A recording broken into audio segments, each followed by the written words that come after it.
Hi, this is Caden Dover from TV, and today marks the 24th anniversary of one of the worst terrorist attacks in the United States. I was lucky enough to be able to interview people born before and after 9/11 to get their insight. September 11th, 2001 started as a normal day, but at about 7:46 a.m. tragedy struck. Here to talk about that day is Philip Nicholson, the Director of Affiliated Military and Veterans Services. I enlisted in the Marine Corps in November of 1990.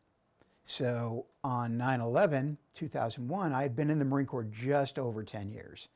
At the time, I was an instructor on Goodfellow Air Force Base teaching intelligence to Marines and Airmen. Okay. On the day of 9/11, I was actually home on vacation. We call it leave in the military, but I was home. And my wife woke me up because I had slept in that morning. And she said, something weird's happening on the TV. And it looks like a building hit another building in New York. An aircraft hit a building in New York, or an airplane hit a building in New York. And I was like, really? That's strange. And so we turned on the TV and we sat there and we watched it and we saw the second aircraft hit. And I said, oh no, that's bad, because it was. Now here to talk about 9/11 is someone who wasn't born yet, Cadet Colonel Matthew Bost. So I grew up in a military environment, so as a kid, hearing about all my dad's stories and hearing about 9/11 and being raised in the public school system, I did hear every year, this was yearly talk of remembering 9/11 and getting to hear people speak about it.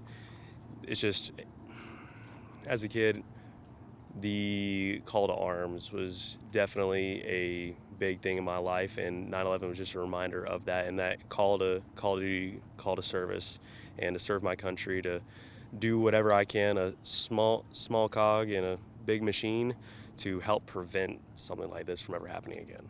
The events of that day not only changed the United States, but changed the world. Here to talk about the aftermath, about how the events changed the world, is Major Evan Walters. Shoot, there's a whole lot that we could talk about on that. So I'll kind of throw out TSA. They, sort of spawned out as a result of the events of 9/11. Is, how do we make travel more secure? How do we keep Americans more secure? So it's definitely kind of helped control a little bit more of how we get around, because you never know who might be out there willing to do harm to you, to your fellow citizens, or just the world. So, but kind of on that end, the world sort of has that shared, hey, this event happened, that, people other than Americans were just around for and kind of experiencing through us, that I think helped make us and our partner ally nations a little bit closer because of that. Here is Cadet Natalie Bayatpour to talk about her experience with why this event is important.